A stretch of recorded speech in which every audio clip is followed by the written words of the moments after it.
these last couple of months. How have you handled that and tried to tune it out and focus on the season? Yeah, I mean, it's kind of like the whole, draft predictions and stuff like that as well. You kind of have to address it and move on because it's a real thing. People are obviously going to talk about it all over social media and stuff, and you see it. You just kind of have to address it and move on. So you can, stay day by day and just kind of keep focused on what the team is trying to accomplish. Jared mentioned a new pitch. What's that? It's not really a new pitch. It's just one I've been working on. My curveball from last year has gotten a lot better this year, or I should say this spring. So I'm really excited to kind of use that to both lefties and righties.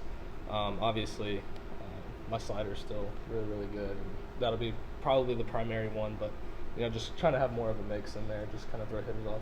Was just having that mix reason why that was a point of emphasis, or anything? Yeah, else? yeah. I mean, last year I was heavily fastball slider, and so hitters are going to be more prepared for me. So I kind of took it. I was like, I got to be more prepared for them. So if I have all four of my pitches working the way I want to, it's going to be pretty tough out there for them. And all I have to do is just throw strikes. Jared said that this is one of the better pitching units in the country. What do you think is your all's biggest strength at this point? I feel like it's just mentality, to be honest with you. We have a lot of really, really tough guys out there on the mound, and that's kind of partially thank you to our strength coach over there. He toughens us up in the weight room pretty good. And so, it's one of those things where you don't really come in with it, but as you kind of develop into our program and kind of get, with the guys and stuff like that, and with Coach Q and Coach A, it just kind of happens over time. And so, seeing all those new guys out there on the mound throwing the way they are with that mental toughness is really, really awesome. What have you been seeing in the batters going up against them every day? It's been really hard. I'm not going to lie. This lineup is really, really good. We have a lot of lefties this year. So as a right-hander, it's kind of hard to pitch to them sometimes. So that's going to give a lot of problems to a lot of different teams, in my opinion. But, I mean, these guys, we have a lot of experience, in my opinion, in this lineup. We have, Dickey, who's a junior this year. We have Griffin Merritt, who's a transfer in Maui. He has a lot of experience. He went to Team USA and stuff like that. And so, just all those guys combined just kind of help the younger guys, catch up in that experience. You mentioned a few of them there, but have any of the newcomers been standing out? As in hitters? Yeah. Griffin has been really, really good, in my opinion. Obviously, he came from a pretty good conference over there in Cincinnati. And so, I mean, he was kind of destined to do good with us. So it's really exciting to see that. Then Dylan Dreiling is a freshman that I thought has been really, really good for us. And then Reese Chapman, he's been kind of heating up for the past couple of weeks. And, seeing those guys just kind of put in the work every day and do what they do is really, really good to see. Out on the mound, newcomers stood out there? Obviously, Andrew Lindsay, he's really, really good. He's really gross, in my opinion.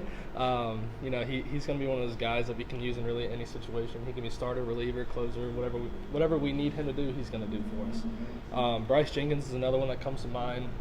Honestly, I could go on and on, but our pitching staff is really, really deep, and I'm really excited about the season. To seeing a guy like Lindsay who didn't pitch last year come in here and be capable of doing what he's doing? It's awesome to see, to be honest with you. It's really, really awesome because knowing that he took that year off for multiple different reasons, and just having him kind of come into our culture and bond the way he did with us is I mean, that's really the only thing that you want from a guy that came from a different school or came from took a year off like Zach. I mean, he's been doing the same thing as Lindsay has, and so it's been really, really nice, and you can just kind of see the progression as the fall and the spring has gone on. You, Burns, and B, how do you all lean on one another, and how excited are y'all as a trio, as a group, to kind of go out through the season? Yeah, we lean on each other a lot. We talk about a lot. We talk about what each other see in different hitters. And I remember last year when Burns was the Friday guy and I was Saturday, I would always go up to him after he came out, no matter how good or bad he did. I mean, obviously he never really did terrible. So I would always go up to him, just what do you see from the hitters, and he would tell me sliders away, fastballs up, that kind of thing. And so that's one way that we lean on each other. But we also lean on each other in a more mental aspect, just knowing that we have each other's backs no matter what the rotation is going to be and things like that. So I mean, having those three, we call it the big three. I don't know if you saw that post, but it's really, really fun to have those guys behind me. How are those two different as pitchers, as sophomores this year? I feel like their mental game has gotten a lot better. Obviously, Burns and Beam are very good pitchers, and they could pitch Friday night at any school in the country. But if you really kind of take the time and get to know them, their mental aspect of the game is awesome. I mean, they're super focused, they're super locked in. They put in all the work that you could ever ask them to, and I feel like that's what the coaches want. Does anything change for you if you're settling into that Friday night role opposed to last year when you're more of a Saturday guy? No, nothing really changes. I mean, maybe the game time for different games, but that's the only thing that changes. Mentality, everything stays the same, routine stays the same, and you just kind of have to go out there and pitch. Where do you feel like you're at pitch count wise heading into Arizona? Because Tony said he's going to try to limit starters a little bit. Yeah, I feel like I'm in a really good spot. My arm is feeling really, really good. I feel like I can go as long as they need me to.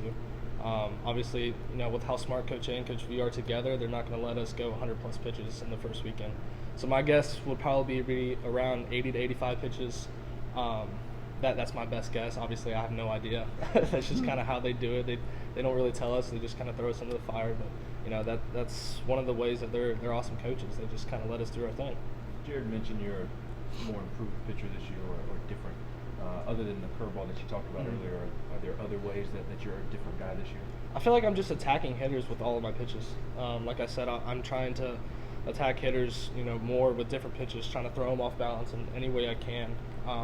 So I feel like that part of my game has gotten really good, and my command with all of my off speed has gotten a lot better. And so, I mean, that's just one way that I feel like myself has improved. Another way I've gotten a lot stronger since Q came back. But I mean, other than that, everything just kind of stays the same. A couple more. You had probably heard about Q when you got in here and didn't Yeah. really get to work with him. What was it like when he came back and got a chance to work with him? So I worked with him in the fall last year, and we had a really, really good, strong relationship because I came on my visit during the summer when really nobody was here. And, we kind of clicked.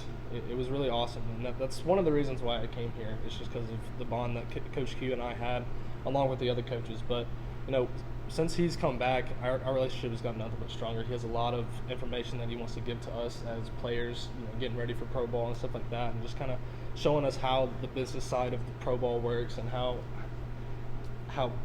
bad it could be sometimes, I guess you could say. But he's an awesome guy, and he has nothing but knowledge for us, and it's really awesome. New technology that you guys have are the wristbands now. Yeah. Everyone in that field has them. Have you been able to use them yet? Yeah. How is it adjusting to that? So I used it this past Friday whenever we had that scrimmage. It was a little tough to adjust to just because I'm so used to looking at the catcher. And there was one time I got on the mound, I didn't even look at it, and I started just looking at Chuck while he was down there, and I just saw it and I stepped off.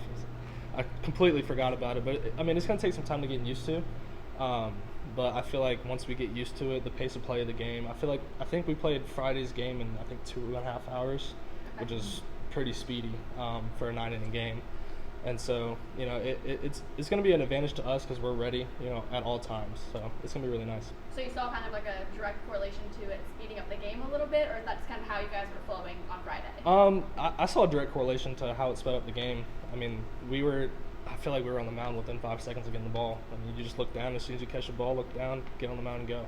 And the hitters just need to be ready. Yeah. Anything else? Tony mentioned when you first got here, there's some things that the staff as a whole would correct you on. Do you want to tell on yourself and talk about how you've grown from that point? Because now he says you're kind of correcting other guys on the team and stepping up as a leader now. Yeah, it's one of those things where you're a new guy, you have no idea what you're getting yourself into. And so I go in there and my mentality isn't the greatest, my form isn't the greatest on everything. Like there's a lot of things that I need to get worked on. And so as time went on, and I was around Redmond and Luke and Evans and guys like that, they just kind of progressed me and kept helping me along the way. And obviously with Q during the fall, it was kind of hard not to snap into it. But those guys have helped me more than I can ever imagine. Not only with mentality, but just with the physicality of baseball and stuff like that. Thank you, Chase. Thanks, Chase. Thanks, guys. Appreciate you.